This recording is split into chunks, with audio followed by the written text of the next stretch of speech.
श्री वृंदावन में श्री सनातन गोस्वामी जी सदैव अपनी रहनी से रहते। एक दिन एक दिव्य लीला उनके सामने स्फुरित हुई। महावन में रहस्यमय दृश्य देखा कि कुछ गोप बालक खेल रहे हैं। एक नवतमाल श्याम बालक श्री सनातन जी की ओर देखकर मुस्कुरा रहा है और मंद मंद मुस्कुराते हुए प्रेम भरी तिरछी चितवन से कटाक्ष कर रहा है। सनातन जी आकृष्ट हो गए। वो रूप माधुरी को हृदय लगाने के लिए दौड़ पड़े। जो सामने एक दिव्य लीला स्फुरित हुई, देखा कि बहुत से गोप सखाओं के साथ श्री लालजू महाराज खेल रहे हैं। बहुत ही सुंदर श्याम अंग कांति है। मंद मंद मुस्कुराते हुए तिरछी चितवन से श्री सनातन जी की तरफ देख रहे हैं। विवश होकर भाग पड़े उनको हृदय से लगाने के लिए। जो ही नजदीक पहुंचकर हृदय लगाने की चेष्टा की तो अंतर्धान हो गए। आप भाव विभोर होकर विलाप करने लगे, क्रंदन करने लगे, अश्रुपात करने लगे। इतनी शिथिलता हुई कि थोड़ी देर के लिए नींद सी आई। जबकि सी आई तो देखा वही श्यामल गोप बालक जो प्रगट में दिखाई दी थी लीला, वही स्वप्न में देखा। और वो कह रहा है, तुम मुझसे मिलना चाहते हो? मैं मथुरा में श्री परशुराम जी चतुर्वेदी के घर में रह रहा हूँ। अब तुम मुझको अपने साथ ले लो, वहां जाओ और वहां से मुझको अपने साथ ले लो। तत्काल ही सनातन जी की वो निद्रा टूटी। आप प्रातः काल होते ही मधुकरी के निमित्त श्री परशुराम जी चौबे के आवास स्थान पर पहुंचे।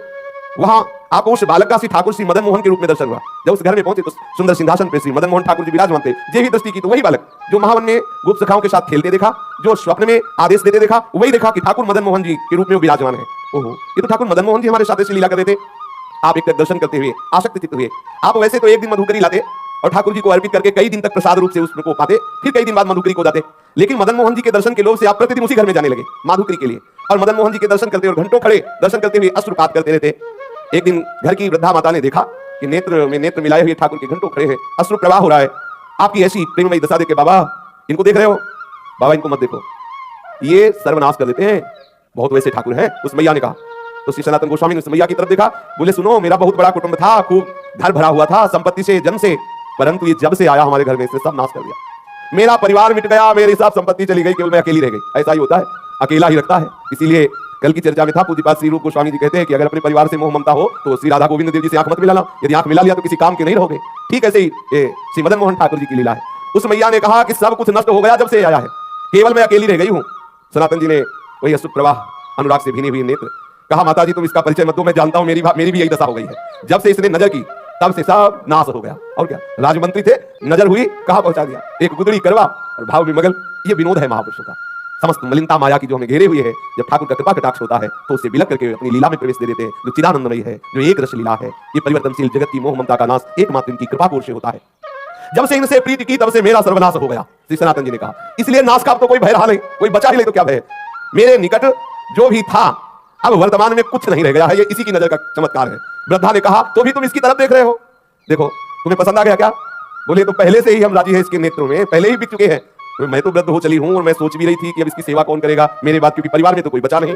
देखो, इससे कोई ये मत समझ लेना कि ठाकुर से प्रेम करोगे तो तुम्हारा परिवार नष्ट हो जाएगा, ऐसा नहीं। इसका आंतरिक रहस्य है। जब से मदन मोहन जी पधारे तो एक एक करके अपने धाम भेज दिया, अपनी नित्य लीला में सम्मिलित, जो बड़े बड़े योगियों के लिए दुर्लभ है। ठाकुर मदन मोहन पधारे उस चौबे जी के घर तो सबको अपनी दिव्य लीला में प्रवेश दे दिया। लौकिक धन हटा करके चिदानंद वस्तु प्रदान की। हमारी पार्थिव बुद्धि कहीं ऐसा न सोच बैठे कि ठाकुर से जुड़ने का मतलब है संकट विपत्तियां, ऐसा नहीं। जो प्रभु के चरणों में अपने चित्त को लगा देता है तो बिना अन्य साधन के भी प्रभु उसको स्वीकार कर लेते हैं और अपने दिव्य धाम, दिव्य स्वरूप, दिव्य लीलाओं में प्रवेश दे देते हैं। यहाँ से हटा देते हैं ये जो माइक लीला है, जन्म मृत्यु दुखद भयावह, इससे हटाकर जहाँ कोई भय नहीं, महासुख है, वहां पहुंचा देते हैं।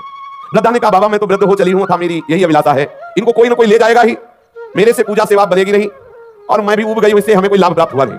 क्योंकि वो बाह्य दृष्टि से विनोद में बोल रही कि अब अगर इनको लाभ प्राप्त होता तो कम से कम नाती पनाती ही होते, इसकी सेवा कोई नहीं बचा, मैं ही अकेले बची हूं। और ये ऐसा ही करते हैं। श्री राधा बाबा कहते हैं इनका जलनुआ स्वभाव है, ये दूसरिया नहीं रहने देते। ये प्रेम गलित सांकरिता में दो न समाये। अगर तुम पूछो कि तुम्हें लाभ क्या प्राप्त हुआ तो यही प्राप्त हुआ कि सपरिवार कुटुंब सब खत्म हो गया है। अब मेरी मृत्यु का समय आ रहा है, कोई ना कोई तो इसकी सेवा के लिए चाहिए ही, और मैं किसको सौंपूं? मैं दे भी उसी को सकती हूं जो इससे प्यार करे। मुझको बड़ा संतोष हुआ तुम्हारे नेत्रों में इसके प्रति प्यार देख करके। आप देखो, इसी से पहचानो कितना प्यार करती ठाकुर को। तुम्हारे नेत्रों में अपने ठाकुर के प्रति प्यार देख करके मुझे संतोष हुआ कि तुम सेवा करोगे। देखो, अपने नेत्रों से मैंने ओझल नहीं होने देना चाहती, परंतु बाबा अब मेरा शरीर बूढ़ा हो गया है, अब मेरे से सेवा का ये कार्य हो नहीं सकता और बिना सेवा के ठीक नहीं है, इसलिए इनको तुम ले जाओ। श्री सनातन गोस्वामी जी ने कहा, भैया यदि ऐसी बात है तो तुम इन्हें मुझे दे दो, मैं इन्हें अपने संग ले जाऊं। वृद्ध माता ने कहा, बाबा इन्होंने जब मेरा ही सर्वनाश कर दिया तो मुझे डर है कि कहीं कुछ और आपके साथ ना हो जाए। बाबा ने कहा कि भैया हानि वाला कुछ रही नहीं गया है हमारे पास, जिससे हानि होगी वो कुछ रही नहीं गया है, क्योंकि उन्होंने मेरा तो पहले ही सर्वस्व छीन लिया है।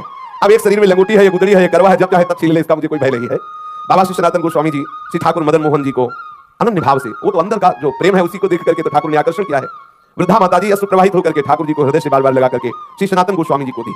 सनातन गोस्वामी अत्यंत प्रसन्न होकर, मानो महानिधि है भी महानिधि, अब जिनको ऐसे ठाकुर लाड़िले प्राप्त हुए हो सोचो उनको कितना सुख।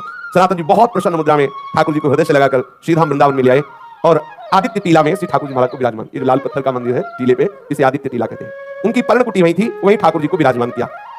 सनातन जी की दिनचर्या में उदर पोषण के लिए माधुकरी वृत्ति ही थी। एक दिन ले आते, कई दिन प्रयोग करते, परंतु अब कुटिया में ठाकुर जी पधारे।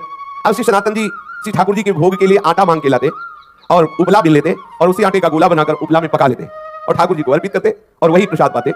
वैसे तो कई कई दिन तक माधुकरी का भोग लगा के पाते, लेकिन जब से ठाकुर मदन मोहन आए तो रोज आटा लाते और उसी का बाटी बनाकर ठाकुर को अर्पित करते।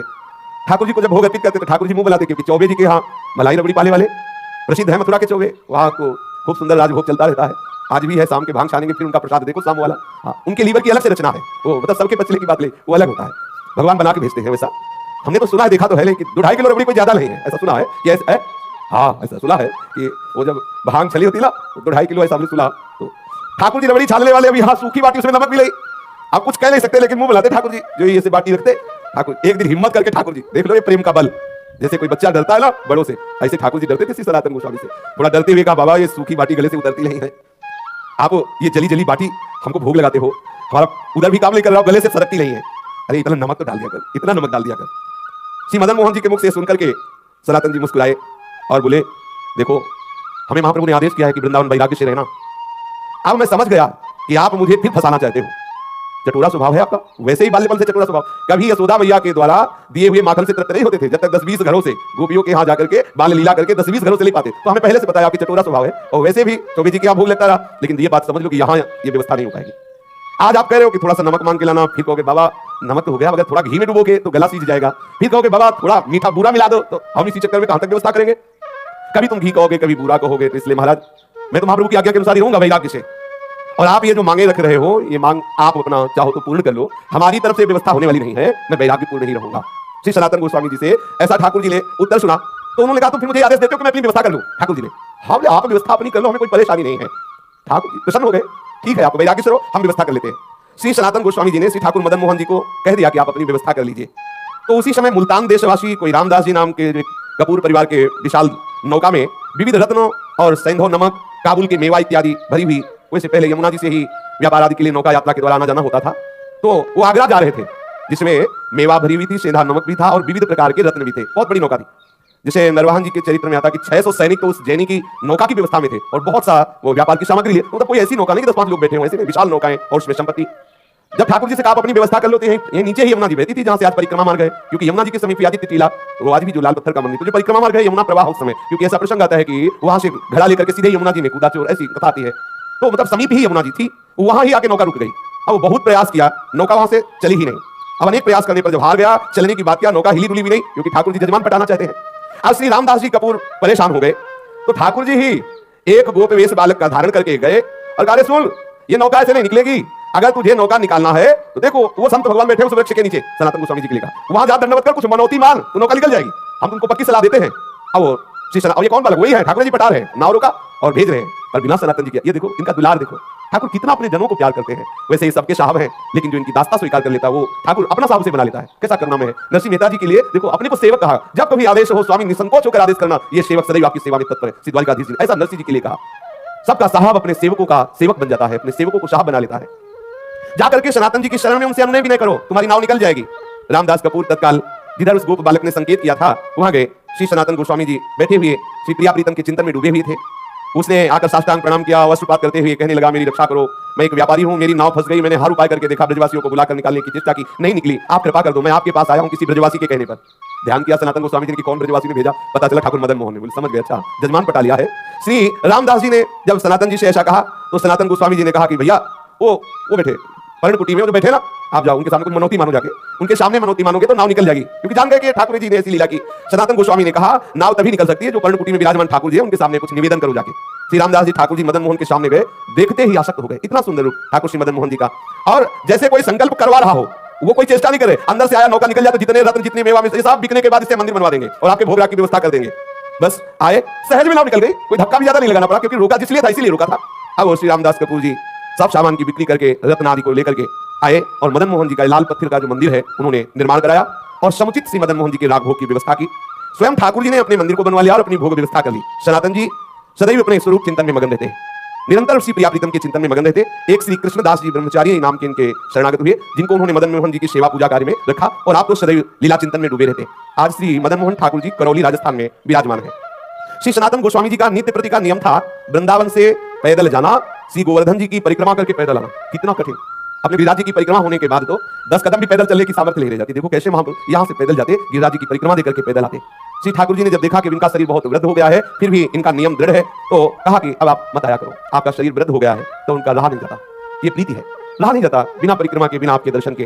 तो श्री ठाकुर जी महाराज स्वयं प्रकट होकर के एक शिला प्रदान की, जिस शिला पर श्री ठाकुर जी का चरण चिन्ह अंकित है, और कहा बाबा तुम इस शिला की परिक्रमा कर लिया करो, इसकी परिक्रमा से तुम्हें संपूर्ण गिरिराज गोवर्धन की परिक्रमा का नियम पूर्ण हो जाएगा, वैसे ही आपको आनंद प्राप्त होगा। वो पावन शिला वर्तमान में श्री वृंदावन में श्री राधा दामोदर जी के मंदिर में विद्यमान है। सब लोग प्राय दर्शन करते हैं। प्रतिदिन आदित्य टीला से श्री सनातन गोस्वामी श्री गोपेश्वर महादेव जी के भी दर्शन करने जाते थे। तो महादेव जी ने देखा कि जब बहुत एकदम वृद्ध हो गए हैं, तब उनसे कहा कि तुम यहाँ रोज गोपेश्वर मत आया करो। बोले आपके दर्शन का नियम है तो मैं मध्य में ही प्रकट हो जाता हूं। तो जो बनखंडी महादेव जी हैं उस रूप में श्री गोपेश्वर महादेव जी प्रकट हो गए और पूज्य श्री सनातन गोस्वामी जी उनके रोज दर्शन करते। बड़े ही अकिंचन। गौड़ देश में वर्धमान जिला के एक गरीब ब्राह्मण अपनी गरीबी से बहुत दुखित होकर धन प्राप्ति के लिए आस्तोष भूत भावन भगवान शंकर की आराधना की। भगवान शंकर जी प्रसन्न हुए और स्वप्न में आदेश किया कि जाओ श्री वृंदावन धाम में श्री सनातन गोस्वामी जी नाम के एक महापुरुष निवास करते हैं, उनके पास पारसमणि है और श्री सनातन जी तुम्हें वो पारसमणि दे देंगे। ब्राह्मण देव को ऐसा भगवान महादेव जी ने आशीर्वाद दिया। जाओ। ब्राह्मण तो बड़े आनंद में मगन होकर श्री वृंदावन धाम आए और यहाँ पता लगाया संतों से, पता चला श्री गोस्वामी श्री सनातन जी का। वो वहां गए, श्री गोस्वामी जी को देखा, श्री सनातन जी को, एक गुदड़ी, एक करवा और शरीर पे कौपीन। उनके मन में निराशा हुई कि जो खुद ऐसी गरीबी से रह रहे हैं वो हमें पारसमणि क्या देंगे। भगवान शंकर के वचन तो झूठे नहीं हो सकते, और उन्होंने इन्हीं के लिए कहा है कि इनके पास जाओ तो तुम्हें धन बनाने वाली पारसमणि मिल जाएगी। अगर इनके पास पारसमणि होती तो ऐसे कैसे, फटी पुरानी गुदड़ी, रज का करवा, एक लंगोटी लगी हुई। प्रणाम किया, बाबा मैं आपके पास आया हूं। सनातन जी ने कहा किस हेतु से आए हो? तो उन्होंने कहा कि मुझे भगवान शंकर ने भेजा है कि आपके पास पारसमणि है और आप मुझे प्रदान करें। सनातन जी ने कहा हाँ मैंने कभी उसे छुआ तो है नहीं, पास तो है नहीं। यमुना स्नान करने जा रहा था तो एक दिन पैर से टकरा गई थी, तो वहीं उसे रेती से ढक दिया और पुनः यमुना स्नान किया, जिससे किसी दिन स्नान करके वापस आते समय दोबारा हमारी स्पर्श न हो जाए, नहीं तो मुझे पुनः स्नान करना पड़ेगा, श्री ठाकुर जी की सेवा पूजा में विलंब हो जाएगा। ब्राह्मण देव को लगा इतनी अशुद्ध होती पारसमणि कि स्नान करना पड़ता है। ब्राह्मण देवता ने कहा था आप मुझे बता दे चल के कि वो पारसमणि का दूर से बता दीजिए। ब्राह्मण देव को श्री सनातन गोस्वामी ले गए, बोले इसी जगह कहीं थी, आप बालू हटाइए।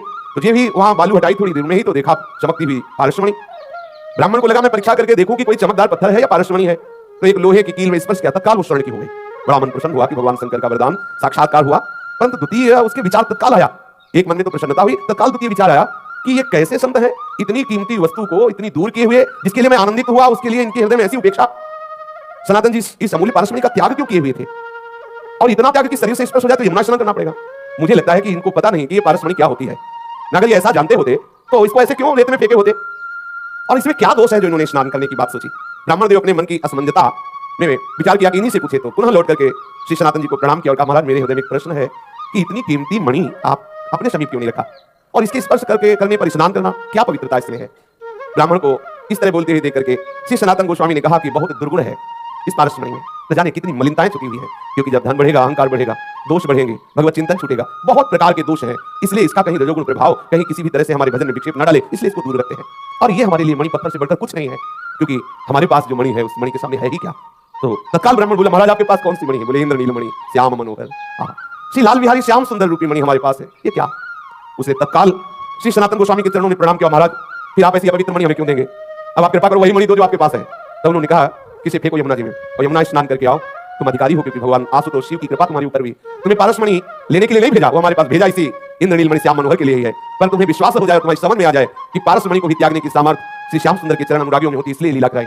जाओ स्नान करके आओ, यमुना में फेंक दो। पारसमणि को फेंक दिया, स्नान करके आए। श्री पूज्य सनातन गोस्वामी जी ने उन्हें दीक्षा दी, उन्हें भगवत संबंध से युक्त किया और निरंतर वो वृंदावन धाम वास करके भगवत चिंतन करते हुए वो भगवत धाम को प्राप्त हुआ।